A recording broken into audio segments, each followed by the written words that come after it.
কালী পূজাকে উত্তর ভারতের সংস্কৃতি দাবি করে জগন্নাথ বিশ্ববিদ্যালয়ে কালী পূজার অনুমতি দেয়নি বিশ্ববিদ্যালয় প্রশাসন। বাংলাদেশের অন্যতম প্রাচীন বিশ্ববিদ্যালয় জগন্নাথ বিশ্ববিদ্যালয়ে আবারও ধর্মীয় বৈষম্যের গন্ধ, যেখানে প্রশ্ন জাগছে বিষয়টা নিরাপত্তা নাকি সদিচ্ছার অভাব। জগন্নাথ বিশ্ববিদ্যালয়ে সর্বশেষ শ্যামা পূজা আয়োজিত হয়েছিল 2019 সালে, কিন্তু পরের বছর করোনা মহামারীতে সেই ধারায় ব্যাঘাত ঘটে। 2025 সালের সেপ্টেম্বর মাসে মহালয়া 2025-এর মঞ্চ থেকে ঘোষণা করা হয় এবছর ক্যাম্পাসে কালী পূজার আয়োজনের ইচ্ছা রয়েছে। প্রশাসন তখন সম্মতি জানিয়েছিল, কিন্তু হঠাৎ সবকিছু বদলে গেল।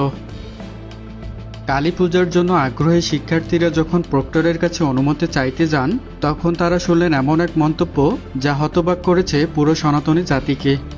প্রক্টরের মন্তব্য, কালী পূজা উত্তর ভারতের সংস্কৃতি। এমন মন্তব্য একজন শিক্ষকের মুখে সত্যি দুঃখজনক।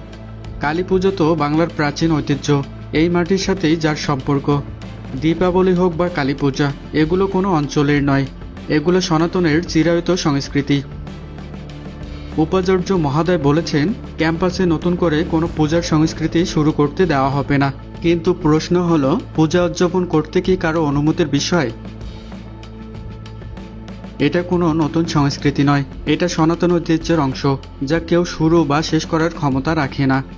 যে বিশ্ববিদ্যালয় মুক্ত চিন্তা ও ধর্মীয় স্বাধীনতার কথা বলে, সেই জায়গায় যদি এমন বৈষম্যের মন্তব্য হয়, তবে রাষ্ট্রের বৈষম্যহীনতার স্বপ্ন কতটা বাস্তব। জগন্নাথ বিশ্ববিদ্যালয়ের প্রশাসনের প্রতি আহ্বান, নিজেদের ইতিহাস মনে রাখুন। এই বিশ্ববিদ্যালয়ের শিকড় গড়ে উঠেছিল সমান অধিকার ও মানবতার ভিত্তিতে। এই বিষয়ে সাধারণ শিক্ষার্থীরা প্রতিবাদ জানিয়ে বলেছেন, ধর্মীয় স্বাধীনতা কোনো দয়া নয়, এটা নাগরিক অধিকার। আর সেই অধিকারের জায়গায় যদি প্রশ্ন ওঠে, তবে সেটি শুধুই প্রশাসনের ব্যর্থতা নয়, এটি সদিচ্ছার অভাবের প্রকাশ।